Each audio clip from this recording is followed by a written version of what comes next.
24 घंटे के लिए फुटपाथ वाला मैकेनिक जो होगा, वो मोटरसाइकिल वाला मैकेनिक, वो सीधा थाने में जाएगा। ये मैं आपको बार बार हिदायत दे रहा हूँ।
मारना पकारा लगना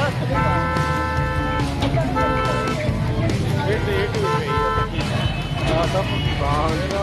ਆ ਜਾਵੇ